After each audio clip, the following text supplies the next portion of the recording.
হয়, আমাৰ মাননীয় জনপ্ৰিয় মুখ্যমন্ত্ৰী ডক্টৰ হিমন্ত বিশ্ব শৰ্মা ডাঙৰীয়াৰ নেতৃত্বত বিজেপি চৰকাৰখনে আমাক কমতাপুৰ স্বায়ত্তশাসিত গঠন কৰা দিয়াৰে পৰা আজি চতুৰ্থতম প্ৰতিষ্ঠা দিৱস 4 বছৰ আজি অতিক্ৰম কৰিল, 4 বছৰত ভৰি দিলে। গতিকে এই দিনটোত আমি সকলোকে লৈ এইবাৰ প্ৰতিষ্ঠা দিৱস ব্যতিক্ৰমভাৱে আমি পালন কৰিবলৈ লৈছোঁ। বিশেষকৈ আমাৰ কোচ ৰাজনৈতিক সংগ্ৰামত যিসকল শ্ৰদ্ধাৰ আমাৰ ৰাইজে বহুত ঘূণীয়া হ'ল, কোনোবাই গুলীবিদ্ধ হৈছিল, সেই তেখেতসকলক এইবাৰ বিশেষভাৱে আমি আজি ইয়াত সম্বৰ্ধনা জনাম, মানপত্ৰ প্ৰদান কৰিম আৰু কিছু তেওঁলোকক আমি আৰ্থিক 10,000 টকাকৈ আমি অনুদান আগবঢ়াম আৰু গামোচা ইত্যাদিৰে সম্বৰ্ধনা জনাম। এইটো এই কাৰণে আমি প্ৰদান কৰা হ'ব যে এইবাৰৰ পৰা আৰম্ভণি প্ৰতি বছৰে আৰু অধিক আমাৰ ঘূণীয়া হোৱা ব্যক্তি আছে, তেখেতসকলক আমি পৰ্যায়ক্ৰমে নিৰ্যাতিত আমাৰ জেলত যোৱা ব্যক্তি আছে, তেখেতসকলক পৰ্যায়ক্ৰমে আমি সম্বৰ্ধনা বা আমাৰ ফালৰ পৰা আমি আৰ্থিক অনুদান আগবঢ়াম।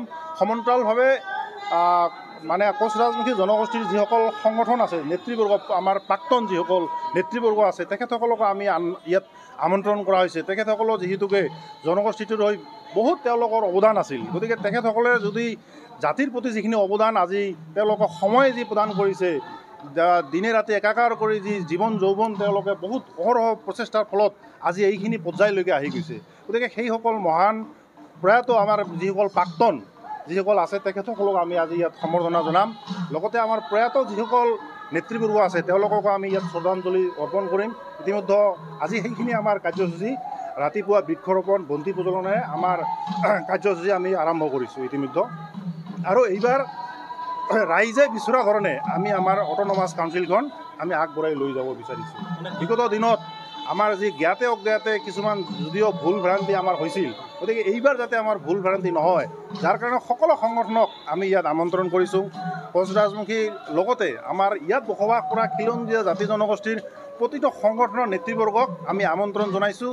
সকলোৰে পৰা আগন্তুক দিনত নিশ্চিতভাৱে আমি দিহা পৰামৰ্শ লৈ, জ্যেষ্ঠসকলৰ পৰা পৰামৰ্শ লৈ, আশীৰ্বাদ লৈ আগন্তুক দিনত কমতাপুৰ স্বায়ত্তশাসিত পৰিষদখন আমি ৰাইজে বিচৰা ধৰণে আমি আগবাঢ়ি যাব বিচাৰিছোঁ।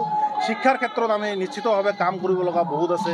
যুৱ প্ৰজন্মক সঠিক দিশত লৈ যোৱাৰ কাৰণে আমি আগন্তুক দিনত পৰিকল্পনা কৰিছোঁ। সমান্তৰালভাৱে আমাৰ জনগোষ্ঠীটোসহ এই অঞ্চলত এখন নিৰ্বাচনৰ জৰিয়তে কিদৰে এখন শক্তিশালী অট'নমাছ কাউন্সিল আমি পাব পাৰোঁ, সেই দিশত আমি আগন্তুক দিনত পৰিকল্পনা কৰিছোঁ। আপোনালোকৰ চেনেলৰ জৰিয়তে সমগ্ৰ কমতাপুৰবাসী, অসমবাসী ৰাইজ সকলোৰে আমি সহায় সহযোগিতা কামনা কৰি সকলোকে কমতাপুৰ স্বায়ত্তশাসিত আজিৰ চতুৰ্থতম এই প্ৰতিষ্ঠা দিৱসৰ শুভ মুহূৰ্তত সকলোকে আমি শুভেচ্ছা শুভকামনা জনাইছোঁ।